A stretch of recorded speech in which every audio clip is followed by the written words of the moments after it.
I stared at my phone screen, my face circled in red ink. The marker was thick, like a target. My daughter-in-law, Stephanie, had posted it. She was asking her thousands of followers who they would erase from our family photo. The comments poured in, a digital avalanche of cruelty. Definitely the old lady. Why is she even there? LOL, perfect family, E-1. Time for the nursing home, Grandma. Each like, each laughing emoji Stephanie posted in reply felt like a physical slap across my 68-year-old face. This wasn't a joke. This was a public execution. My hands were shaking, but not from weakness. It was rage, pure, cold, and clarifying. I tapped the comment box. My thumbs moved with a precision I hadn't felt in years. "The house you're living in isn't your husband's," I typed. "It's mine, and I just voted to erase you from my property." I hit send. The notification sound was like a gavel striking wood. Done. I sat in my car parked across the street from what everyone thought was my son's house. In my glove box was the deed that proved it was all mine. My name, my house, my rules. Now let me tell you how I got here. It didn't start with a bang. It started with a camera flash. If you're watching this video, tell me where you're from or what time it is for you. It all began with what should have been a celebration.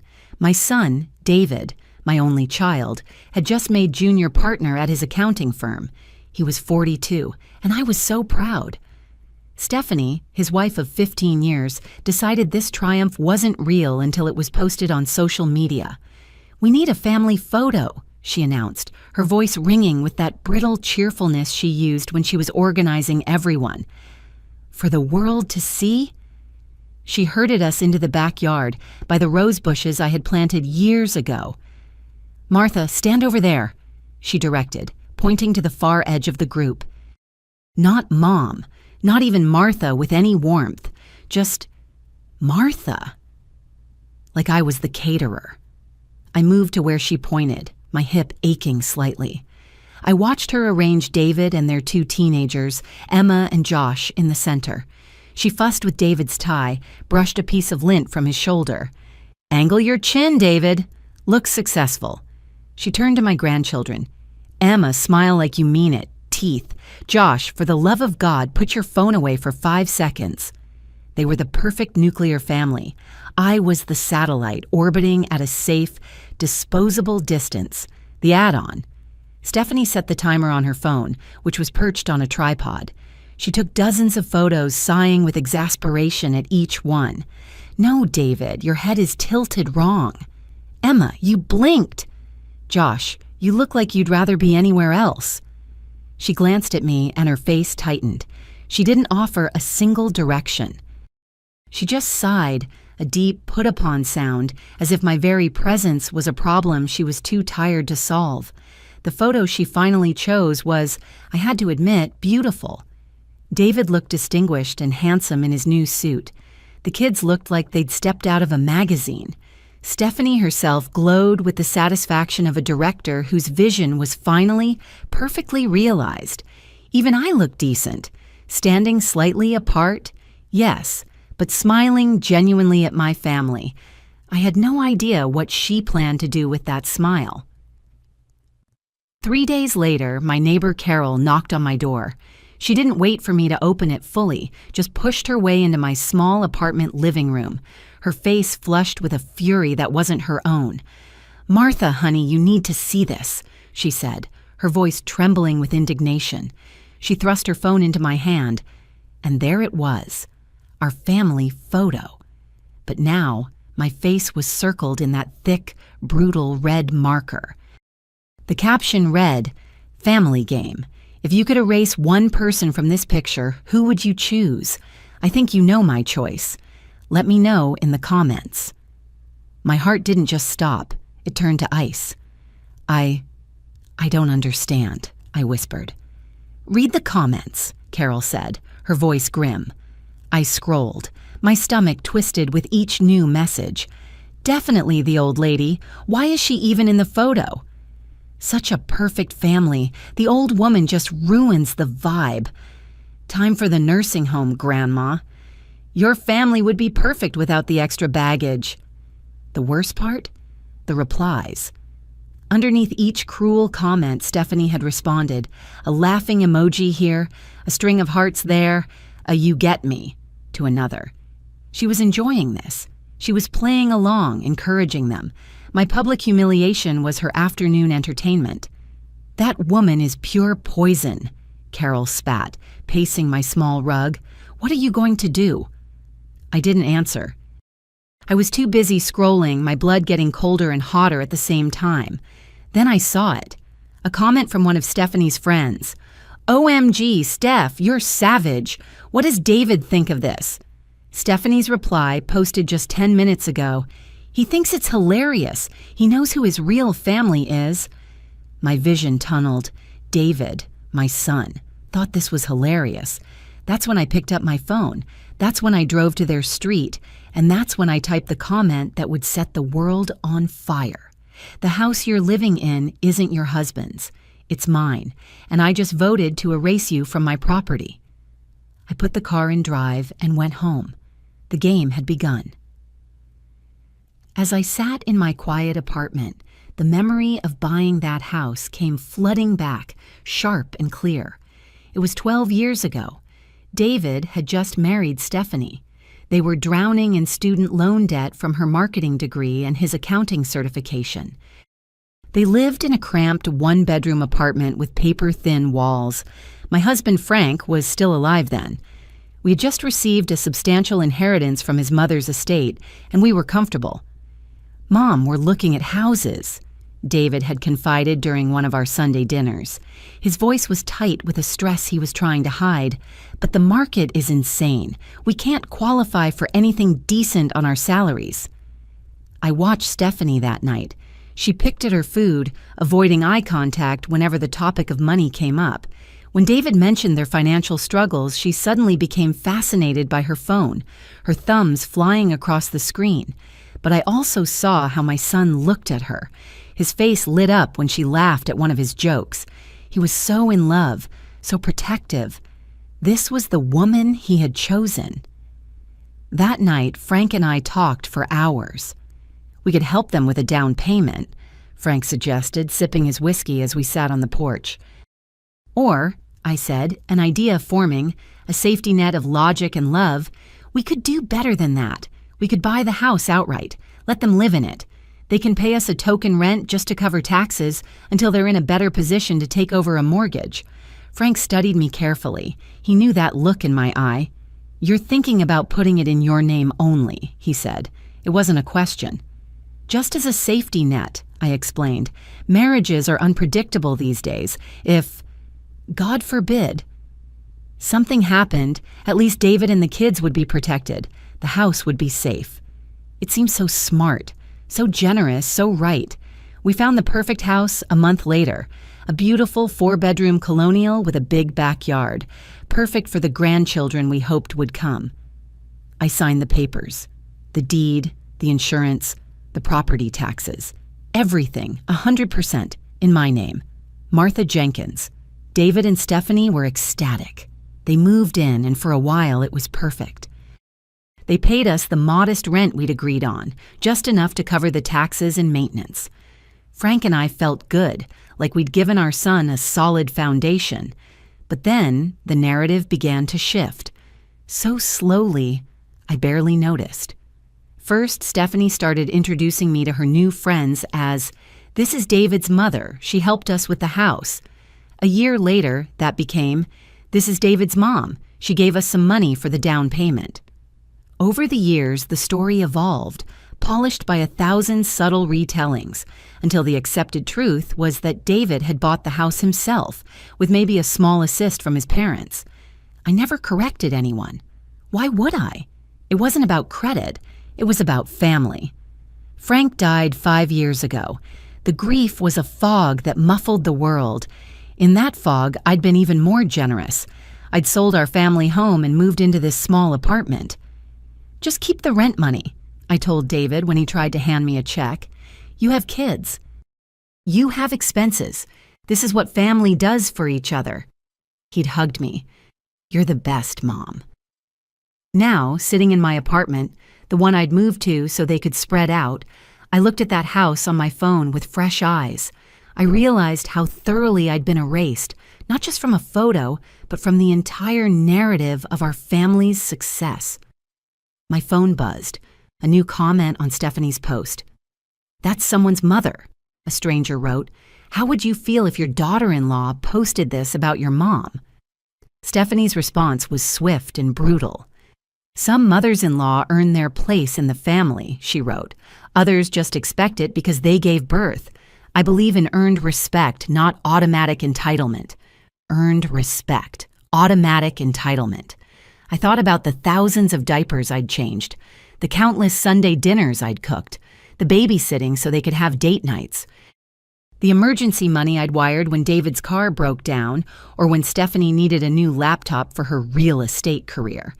I thought about the house, my house, where they had lived rent-free for 5 years. My phone rang.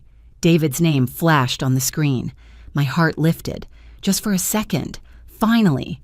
He was calling to defend me. He was calling to tell his wife to take down that horrible post. I answered. "David?" "Mom." His voice was tight, stressed. "We need to talk." "Yes, we do," I agreed, relief washing over me. "That post is—" "Stephanie showed me what you commented on her photo." He cut me off. "That was completely inappropriate."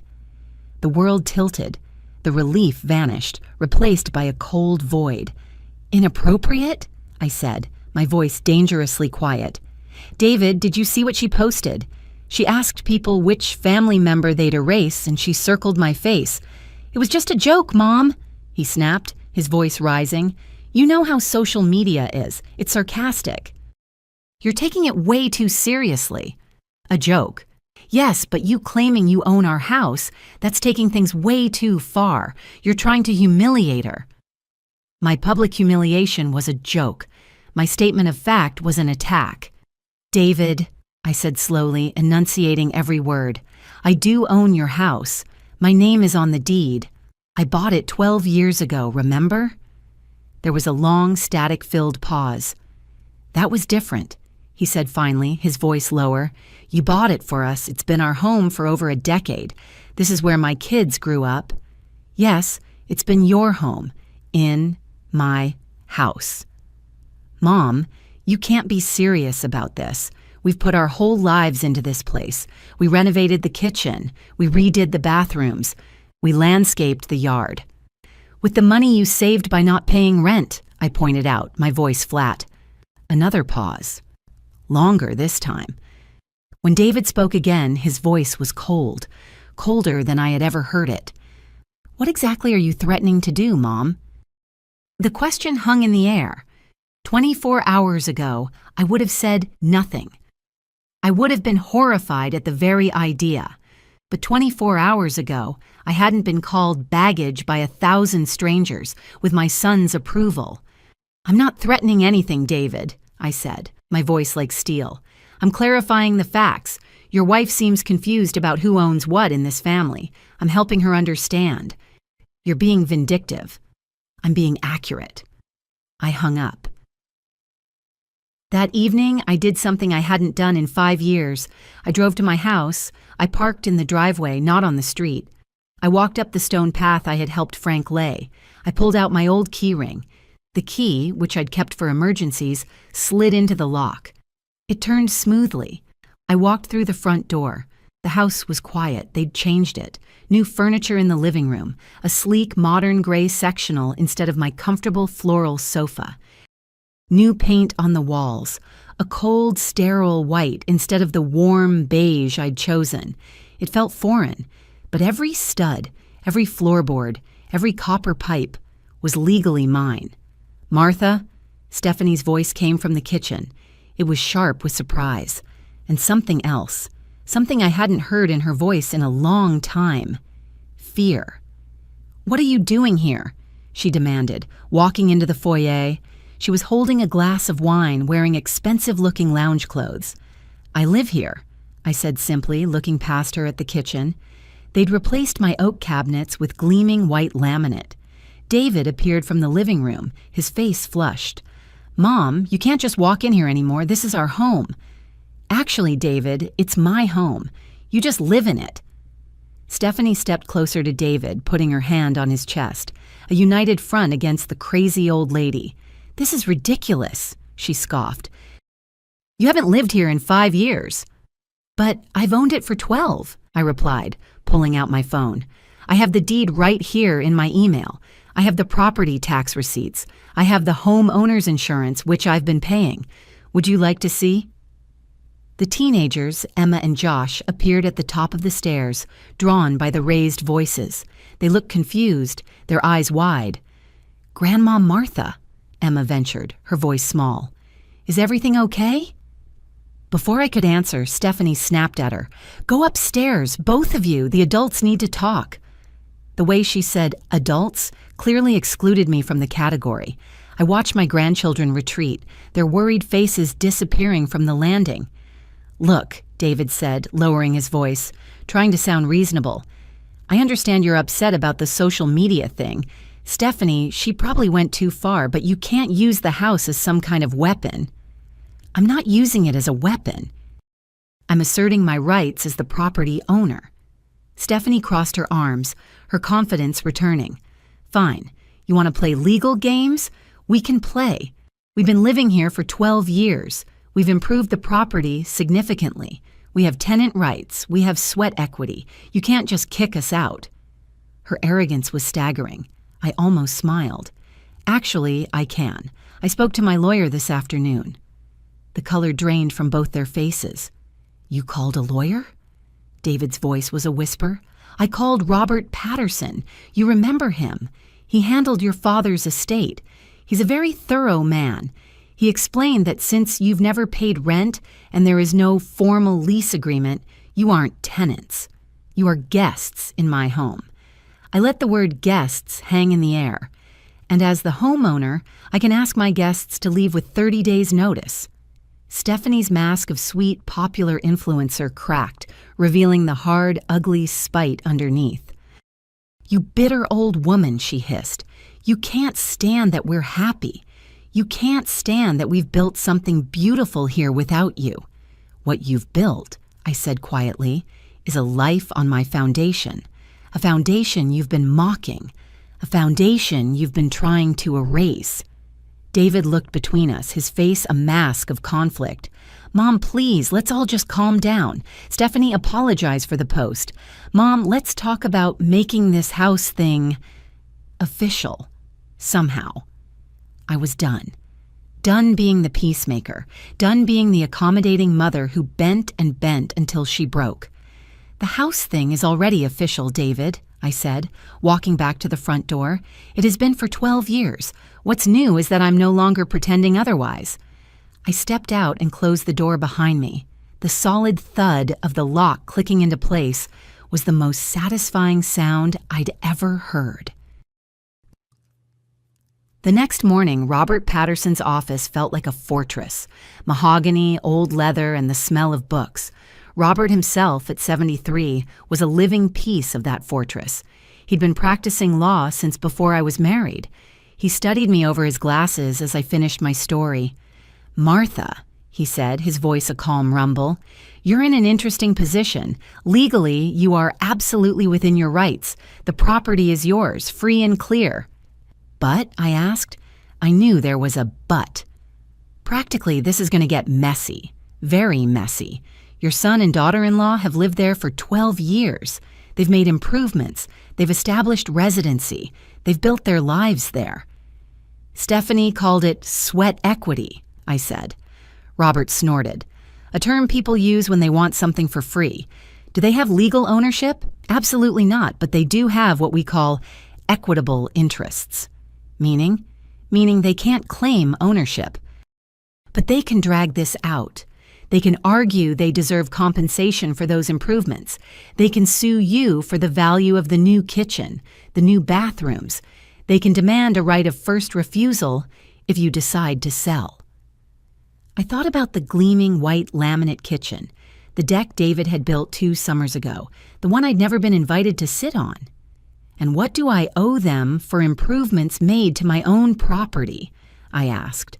Robert smiled, a thin, sharp smile. That's where it gets interesting.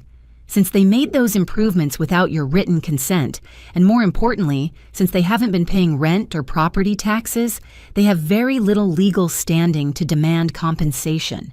They were improving a house they were living in for free. So, I can ask them to leave with proper notice. Yes, you can, but Martha, I have to ask. He leaned forward, his expression serious. Is this really what you want? This will, in all likelihood, permanently destroy your relationship with your son. I looked out the window at the city. I thought about Stephanie's post. I thought about the laughing emojis. I thought about the comment, "Time for the nursing home." I thought about my son's cold voice on the phone. "You're being vindictive." "Maybe that relationship is already destroyed, Robert," I said quietly. "Maybe I'm just the last one to realize it." Robert nodded slowly. He pulled out a fresh legal pad. "All right. Tell me exactly what you want to accomplish here." For the next hour, we discussed options: eviction, selling the house, establishing a formal lease with market-rate rent. "There's one more thing," Robert said as our meeting was winding down. He was shuffling through a thick stack of files, my late husband's estate. I was reviewing Frank's records for another matter, and I noticed something interesting. He pulled out a different file, one bound in blue. When Frank inherited from his mother 12 years ago, there was more than just the cash we used for the house. He opened the file. "There's a trust fund. It was established for your son, David, with you as the sole administrator." My breath caught. A trust fund? I never... "It's been growing with compound interest for 12 years, Martha." "How much?" I whispered.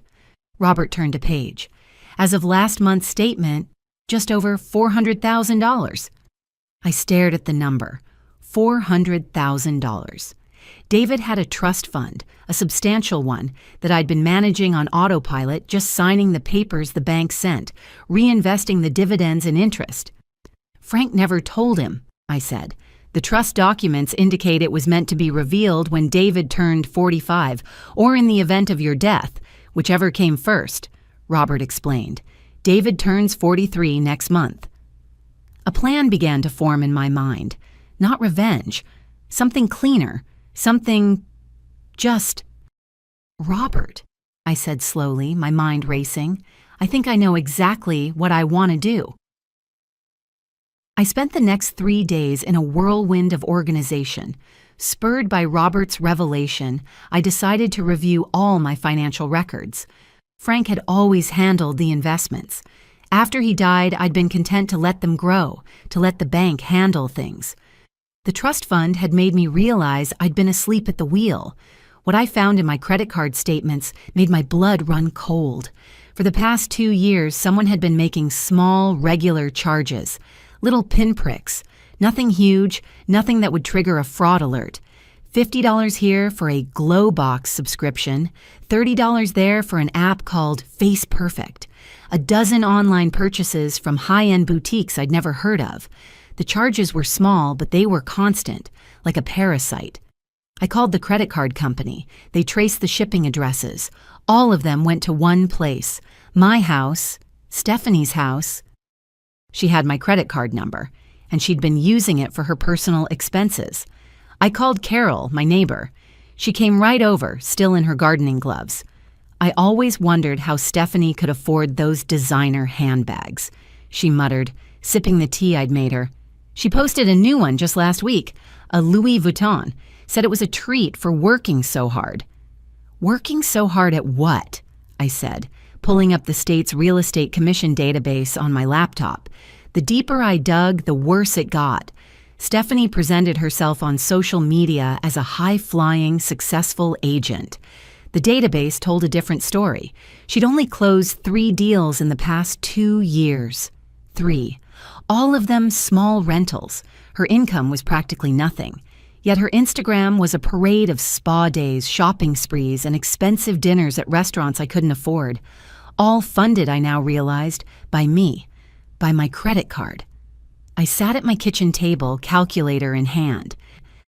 I added up the charges, over $8,000. $8,000 in unauthorized stolen money, small enough to fly under the radar, large enough to fund the very lifestyle she was using to humiliate me. My phone rang. Stephanie's name flashed on the screen. My heart hammered against my ribs. I took a deep breath. I picked up the phone. "Martha," she said. Her voice was different. The arrogance was gone, replaced by a strained, fake politeness. "We need to talk." "Yes, we do," I agreed, my eyes on the credit card statement. "David and we've been discussing the house situation, and we want to make this right. We're prepared to offer you fair market rent, starting immediately." "How generous of you," I said, my voice dripping ice. "And how, exactly, do you plan to pay this rent?" There was a pause. "What do you mean?" "I mean, I looked up your real estate license, Stephanie. 3 deals in 2 years. That's maybe $15,000 in commissions before taxes. David makes a good salary, but not that good. So how have you been funding your lifestyle?" Another pause, longer this time. "I don't know what you're implying," she said, her voice tight. "I'm not implying anything. I'm stating facts. For instance, the fact that my credit card has been charged $8,342.17 in the past 2 years for purchases I didn't make, purchases shipped directly to you." The silence on the line was so total, I thought she'd hung up. "Stephanie, are you there?"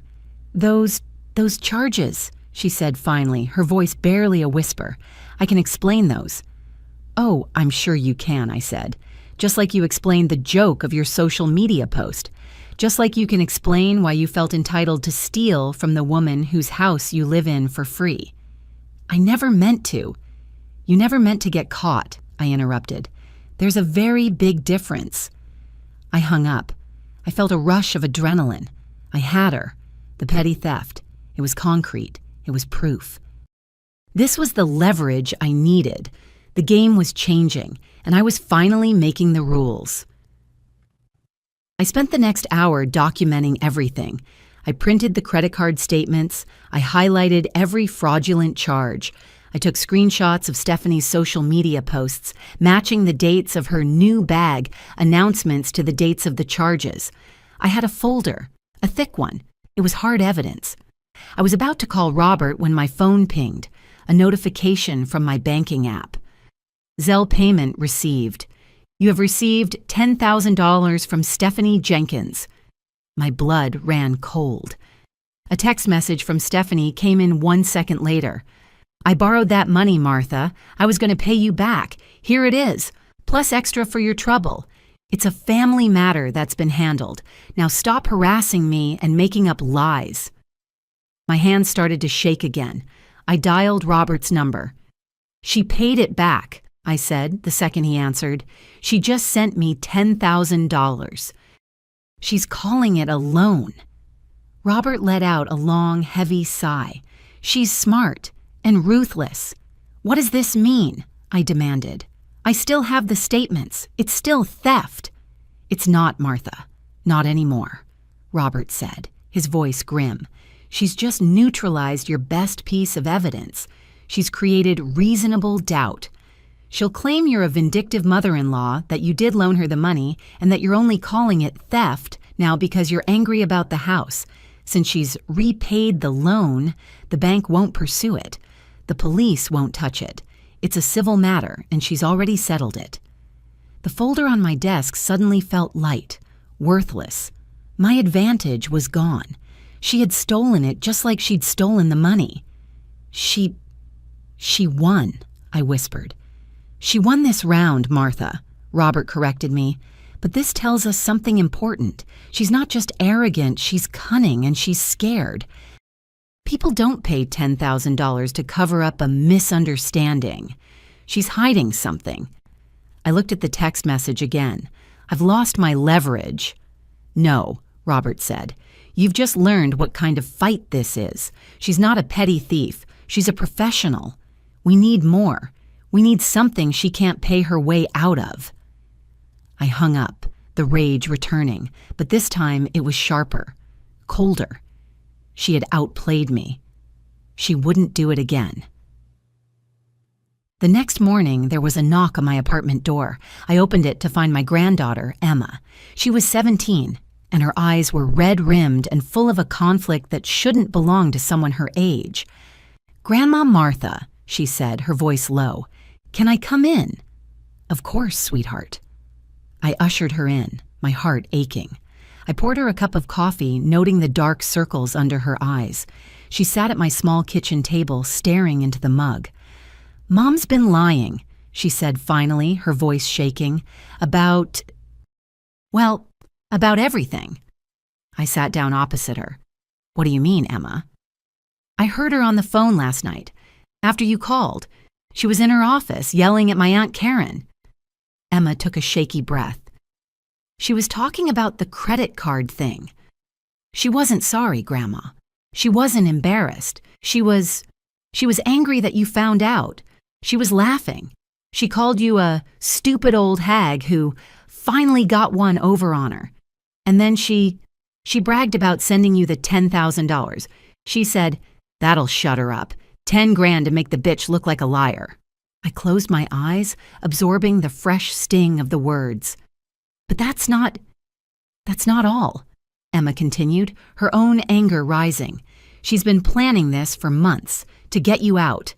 She pulled out her phone, her fingers trembling as she opened her photo gallery. "She's been texting her sister about it for weeks. I took pictures of her screen. Look." She handed me the phone. It was a series of screenshots of text messages between Stephanie and her sister, Karen.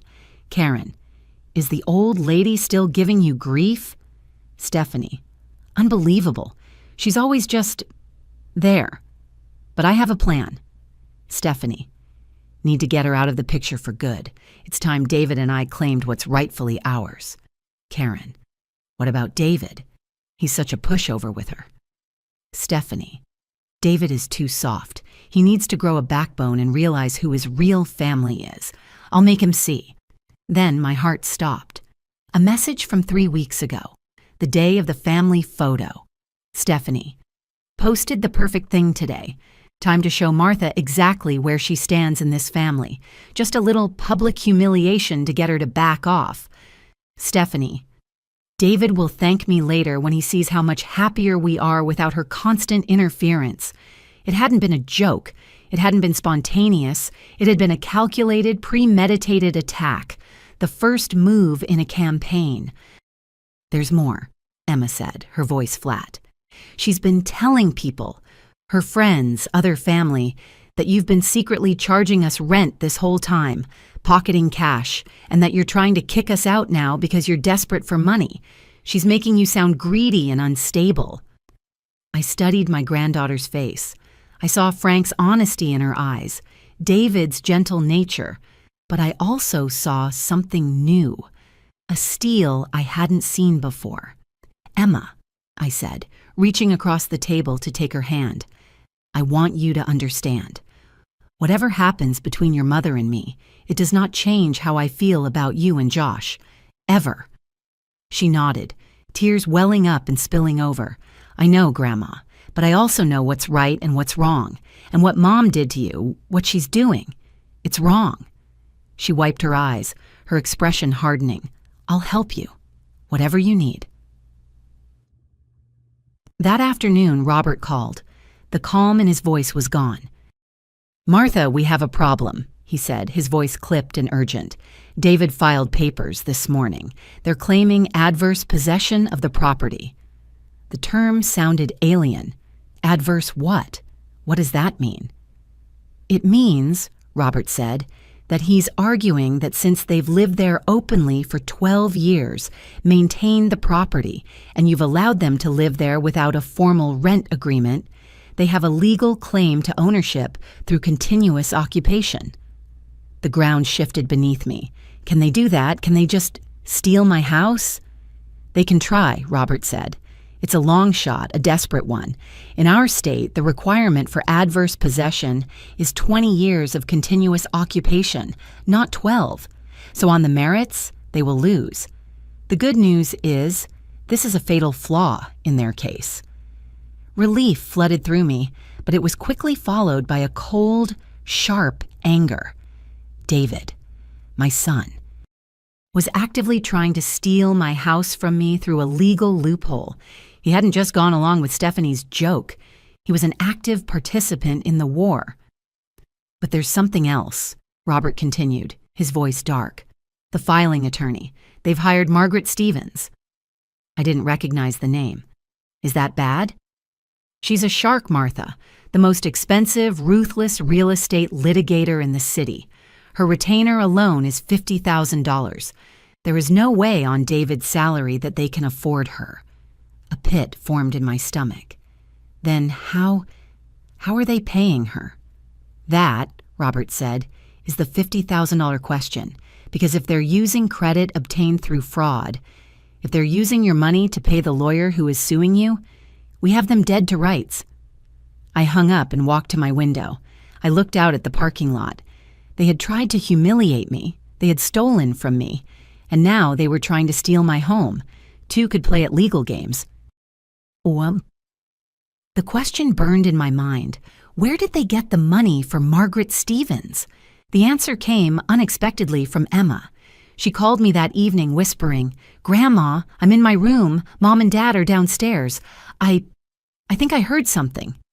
"What did you hear, sweetheart?" Mom was on the phone with Aunt Karen again. She was celebrating. She said, "The old lady won't know what hit her." And then I heard her say, "The Apex deal finally came through. The money is in. We're covered." Apex? I repeated. Apex what? Apex Digital Solutions, I think. She said it was a massive payout.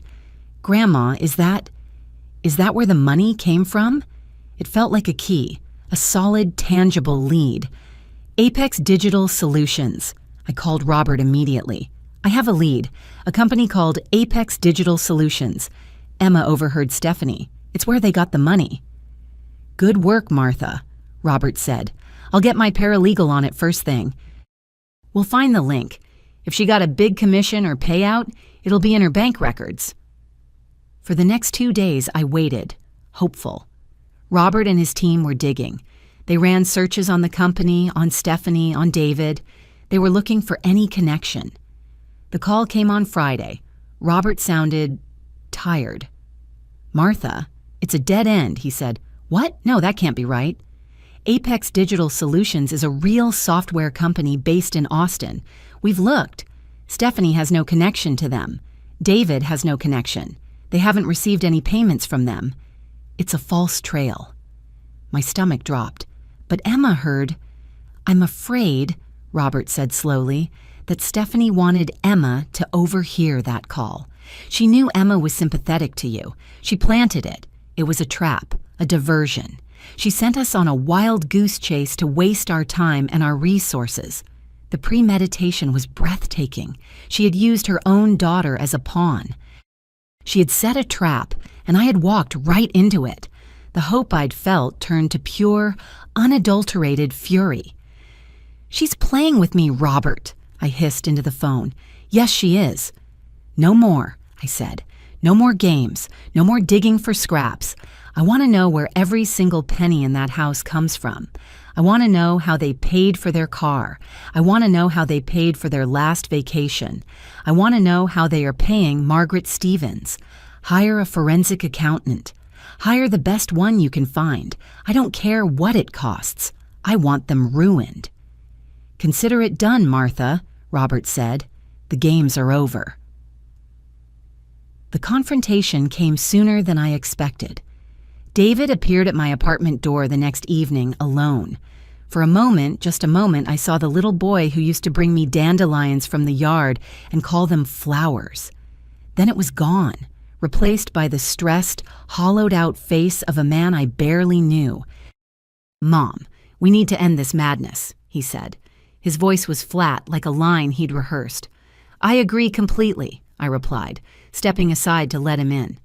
He looked uncomfortable in my small living room. This is madness, I continued. The madness of your wife stealing $8,000 from my credit card. The madness of you filing a lawsuit to try and steal my house. The madness of that post. David flinched at each accusation, but he held his ground. "It doesn't have to be like this," he said, not meeting my eyes. "We can work something out." Work something out? Like the something we had worked out where you lived rent-free in my house for 5 years. That was different. You offered. And you've repaid my generosity by trying to steal my property and letting your wife commit fraud. He finally slumped into my armchair, the one Frank used to sit in. He looked older than 42. "She said it was the only way," he muttered, staring at the floor.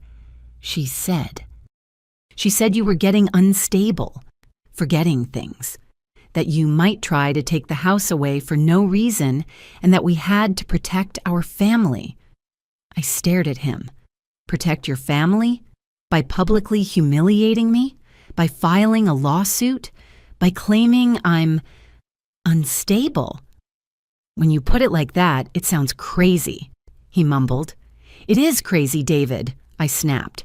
"Your wife has manipulated you into thinking I'm the enemy when she's been stealing from me for 2 years. For a moment, I saw doubt flicker across his face.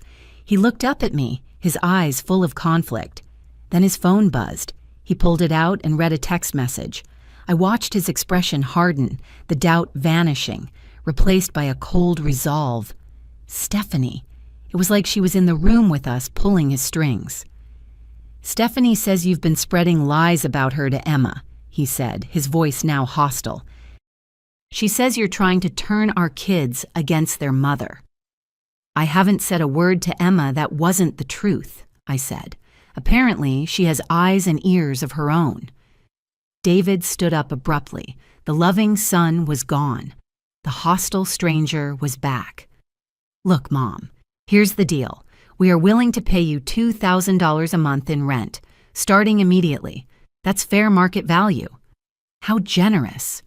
"In return," he continued, ignoring my sarcasm, "you drop this lawsuit, you drop this nonsense about credit card fraud, you stop harassing our family, and you apologize to Stephanie." I just stared at him. "And if I don't accept this generous offer?" His eyes were cold. "Then we'll see you in court. Margaret Stevens thinks we have a very good case for adverse possession. And," he added, his voice dropping, "she's prepared to argue that your recent behavior, the harassment, the wild accusations, it all shows you're not competent to manage your own property." The threat. There it was. Not just a lawsuit. They were going to try to have me declared mentally incompetent. I suddenly felt very calm. "David," I said quietly, "do you remember when you were 8 years old? You broke Mrs. Henderson's window with a baseball." He looked confused. "What? Yeah, so? You came home crying. You were terrified. You wanted to hide. Do you remember what I told you?" He shifted, uncomfortable. You said breaking the window was an accident, but lying about it would be a choice." "And what did we do?" I pressed. "We went over together," he recited, his voice low, and I apologized, and I offered to pay for it with my allowance money." I nodded. "You learned that day that taking responsibility for your mistakes is what makes you a good person. What you're doing now, David, this isn't an accident. This is a choice. And it's a very, very bad one." He left without another word. The call came 2 days later. It wasn't Emma. It was Josh, my 15-year-old grandson. He was quieter than Emma, always observing. "Grandma?" His voice was urgent, hushed. "Mom and Dad just left. They went to their lawyer's office. I found something in Mom's office, in her desk. You need to come pick me up down the street." 20 minutes later, I was parked 2 blocks from my house. Josh hurried down the driveway, clutching a large manila folder, and jumped into my car. "What is it, Josh? What did you find?" I asked, my heart pounding. "Mom's been keeping records of everything." He opened the folder on his lap. It was filled with meticulously organized documents, bank statements, printouts of my social media account, even notes on my spending patterns. "Where did you find this?" I whispered, leafing through the papers. "In her locked desk drawer. The key is taped under the keyboard.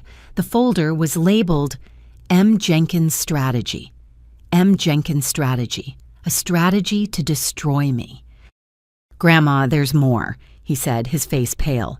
She's been applying for credit cards using your information. He was right. Stapled to the back were copies of 6 different credit card applications, all in my name, my social security number, but with Stephanie's email address and phone number. 6 cards, I breathed. And look at this. He pulled out a sheet of paper covered in Stephanie's neat handwriting. It was a list of the cards, their credit limits, and a series of calculations, a plan. She's planning to max them all out, Josh said, his voice breaking.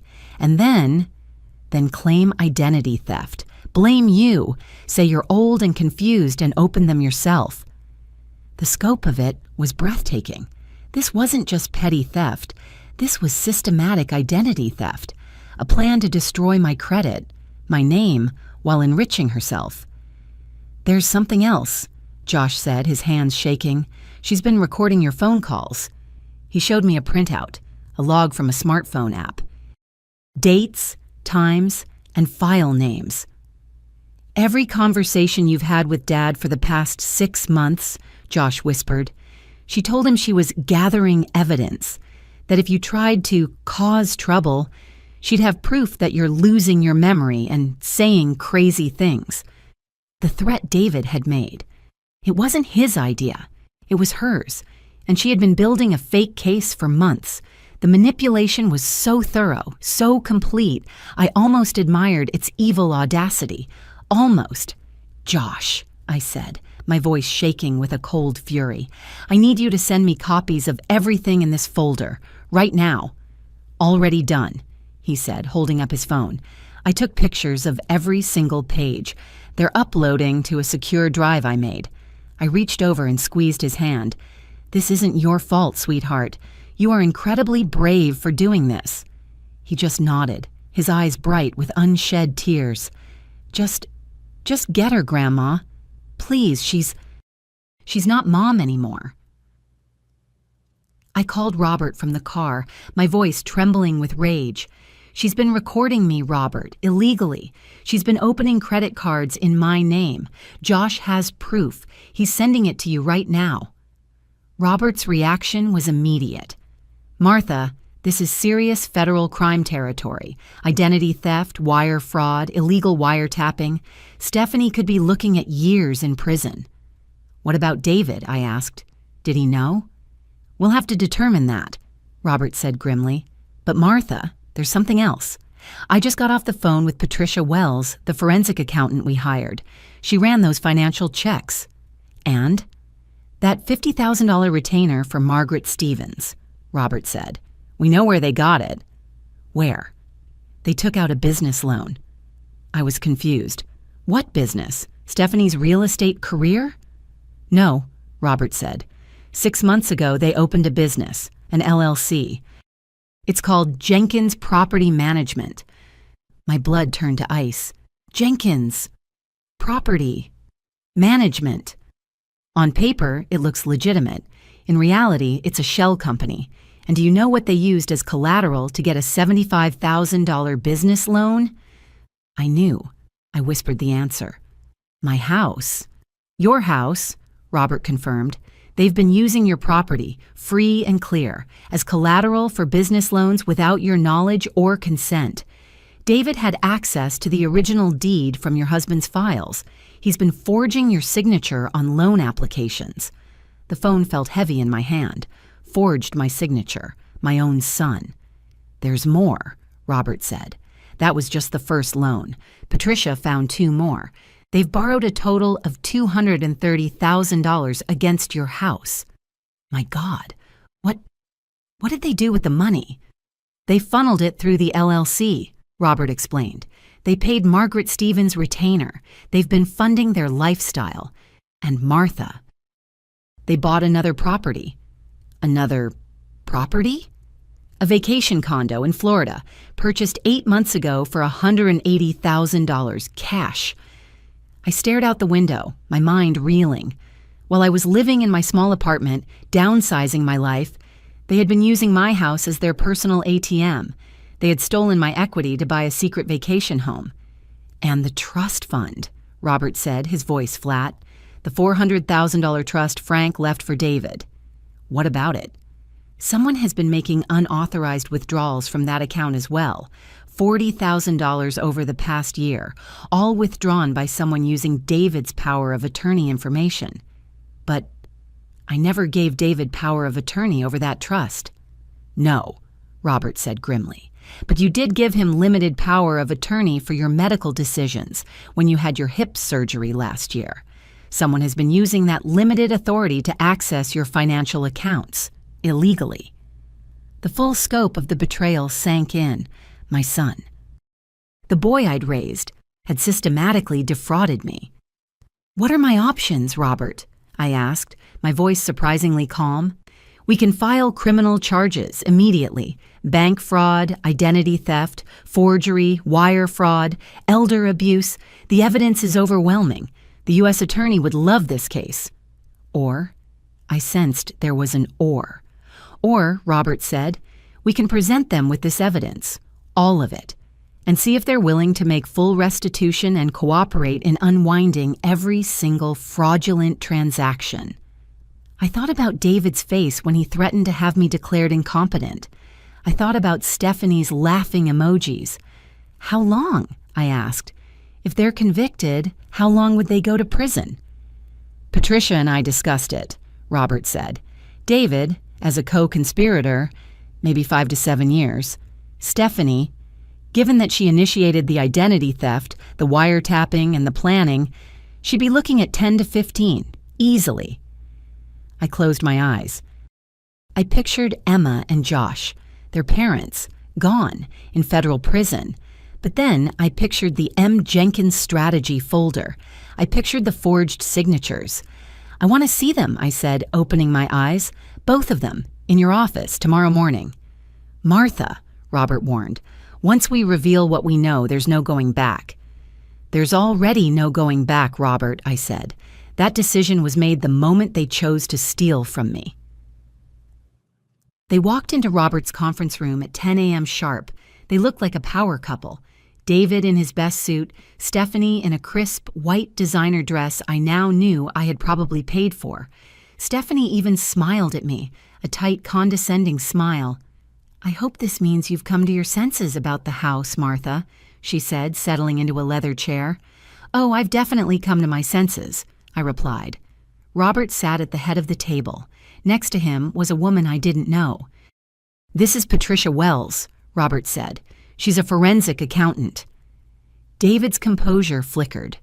Robert placed a single document on the table and slid it toward David. This, he said, is a loan application for $75,000 from First National Bank for a business called Jenkins Property Management. David went white. And this, Robert said, sliding another paper, is the signature page. Forging a signature on a federal loan application is a felony, David.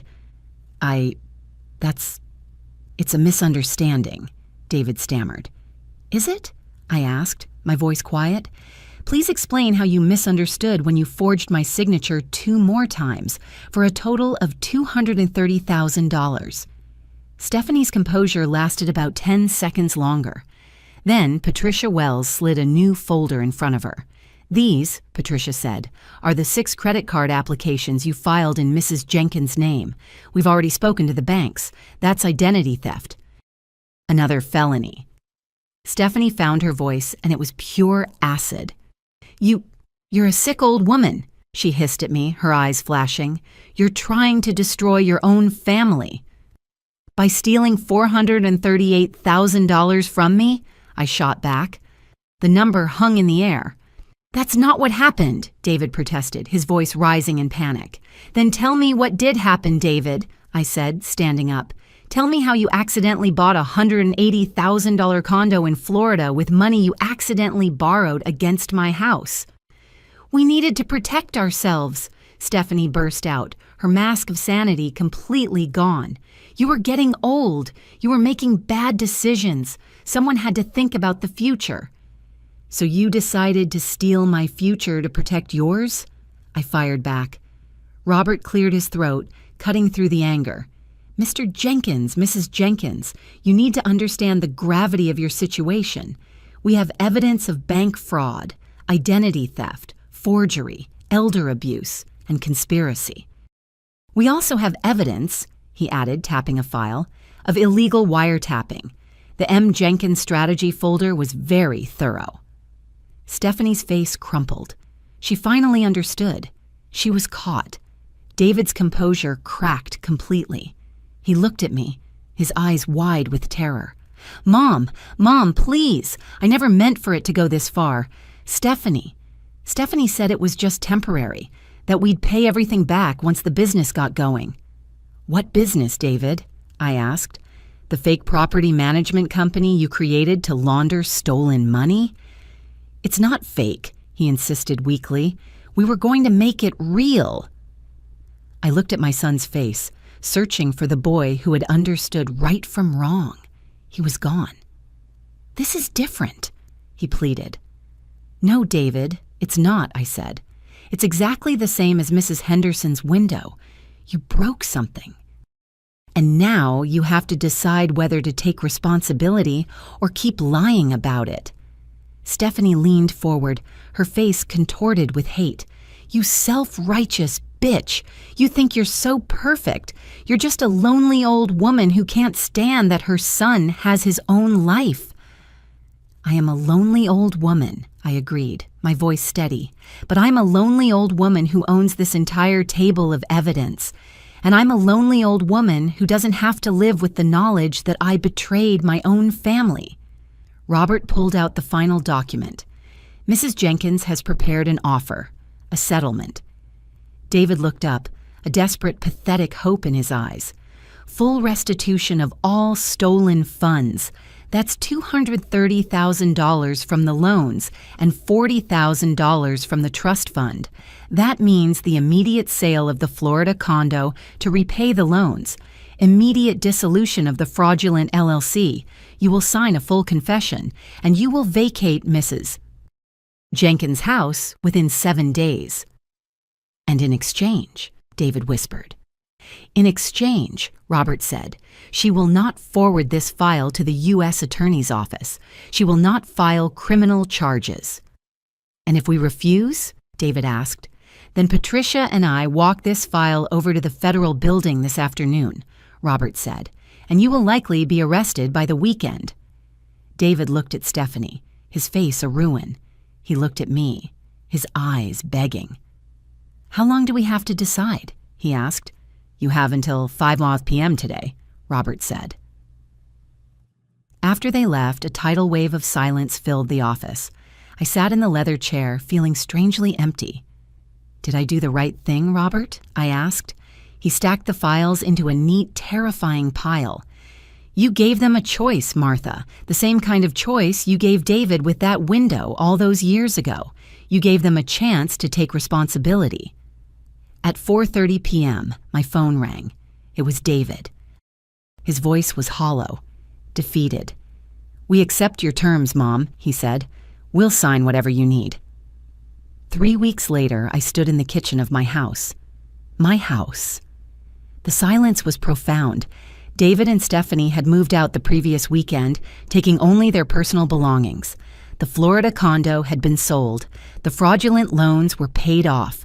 The $40,000 was back in David's trust fund, which was now being managed by a court-appointed trustee. It was over. There was a knock on the door. It was Emma carrying a box of books. "Hey, Grandma," she said, setting the box down. "Just grabbing the last of my stuff." "How are you doing, sweetheart?" I asked, pouring her a lemonade. She shrugged, taking the glass. "We're adjusting. The new apartment is a lot smaller. But," she said, meeting my eyes, "it's honest. Dad's been different. Quieter. More like his old self before. You know?" I did know. Sometimes you have to lose everything to remember who you really are. "Will you and Josh come for dinner on Sunday?" I asked. Emma smiled, the first genuine, relaxed smile I'd seen from her in months. "Only if you promise to make your famous pot roast," she said. After she left, I walked through the empty rooms. Stephanie's cold white paint was still on the walls, and the kitchen still had her cheap, gleaming cabinets. But the house felt clean, free from lies, free from manipulation. It was mine again. That evening, I sat on the front porch with a cup of tea, watching the sunset. My phone buzzed. A social media notification, a memory from 4 years ago. It was a photo of Frank and me, sitting on this same porch. He was smiling at the camera, but I was looking at him, my face full of a peace and love I hadn't felt since he died. I shared the photo. My first post in years. My caption was simple. Sometimes you have to fight for what matters most. Peace isn't the absence of conflict. It's the presence of justice. Within an hour, it had dozens of likes and comments. Old friends, neighbors, even Carol, all offering support. But the comment that mattered most came from Emma. "Love you, Grandma. Thank you for teaching us that integrity isn't negotiable." I closed the app and set my phone aside. I sat in the gathering darkness, on my own porch, in my own house. The house was quiet, but it wasn't empty. It was full of truth. And truth, I'd learned, was the most comfortable thing to live with. If this story resonated with you, leave a like and consider subscribing. You can also drop any comment below, even just one word. Maybe tell me where you're watching from, or what time it is right now. Sometimes one word is enough to say you were here.